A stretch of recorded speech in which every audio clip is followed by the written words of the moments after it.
From a restaurant that serves traditional Danish cuisine in Aarhus, to a market where you can find fresh produce and finely prepared foods in Copenhagen, to a butcher shop that is still a real butcher shop in Sæby. There is so much more to food in Denmark. When you go to a country like France, you think haute cuisine, or to the Basque region in Spain, you think tapas and charcuterie, or Italy, tortellini and ravioli.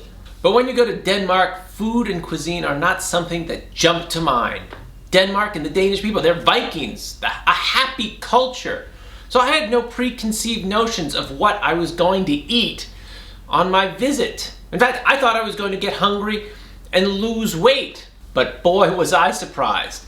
The food was great. It was novel, intriguing, so satisfying. And every place I went, I had good food and good meals. For example, I went to some traditional restaurants that served traditional Danish cuisine. I went to Rio Bravo in Copenhagen and Raudhus in Aarhus and sampled some very excellent dishes. And here's a schnitzel, a breaded schnitzel. And there's an egg cake made with an egg batter topped with fried bacon, chives, and tomatoes. And there's a Rudhus Gurd, which is an old-school casserole of beef cocktail sausages, bacon, mushrooms in a paprika sauce. I went to the excellent food mart in Copenhagen, Torvalharden, or whatever it's called. Whatever it's called, I don't know how you pronounce it, but it tastes real good. Opened in 2011 with over 60 vendors. You can pretty much find any kind of food you might imagine. From meats to wines to cheeses.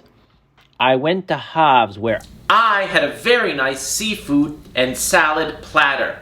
And they were all delicious, a unique tasting experience. I recommend.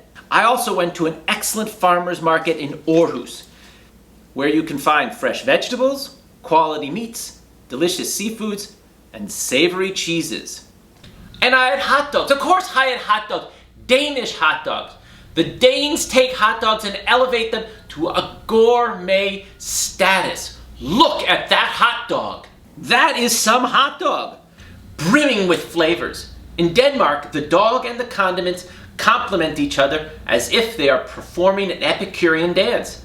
And when they assemble the hot dog, it looks like a dance.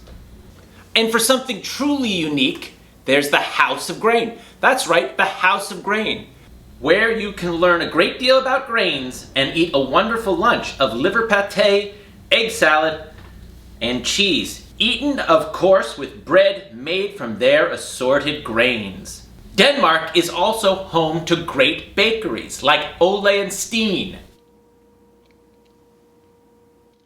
And La Glace opened in 1870, where I had a Carl Nielsen named after the composer, which was lemony with a little chocolate inside.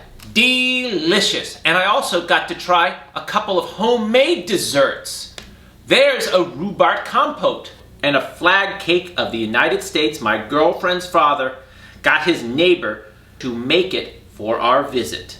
You need to go to a supermarket, and there you can explore. It's like a living museum of what a culture eats. And I found all sorts of interesting things when I went to the Danish supermarket. I discovered food and flavors that are not readily available in the United States, like teeny shrimp, remoulade, and Lurpak butter made with cultured cream. And because Denmark has so much coastline, why, there's great seafood to be had. And it's not very difficult to get. you can get fish caught by local fishermen. There's mussels from northern Jutland. And one of my favorite dishes, the shooting star. Fried plaice, a fish fillet, with tiny shrimp, caviar, and some remoulade. Wow, that was good. And they make great meat products, particularly pork, because they use fewer rounds of antibiotics in their pig feed. Makes for a tastier pork roast. Yummy. And I also got to try their open-faced sandwiches. Look how beautiful they are as well. And it was delicious. I don't want too much bread to hide my sandwiches. I like to taste the meat and the condiments, and have the bread as kind of a canvas. It's like Picasso if he were a butcher. And there's so much tasty food in Denmark. It's like the country of Denmark is a buffet. Maybe because people in Denmark love buffets. I went to a buffet in every town I visited. And the beauty of the buffet is you get to try little samples of everything. Not only do you get to try little samples, you get to mix and match little samples. So you're constantly inventing new flavors on your plate. You're like an alchemist with food. Food that you've been given from some kind of powerful force. And that force is the buffet. And while you're there, don't forget to pick up some food items you can bring back home with you. It's like souvenirs for your taste buds. So when you're in Denmark, you'll never go hungry. Tasty treats abound. And you can find as many fantastic meals as you can in those countries we won't mention. Shh, France and Italy. So when you come to Denmark, bring your sense of adventure and a healthy appetite. Thank you. Talk you kindly.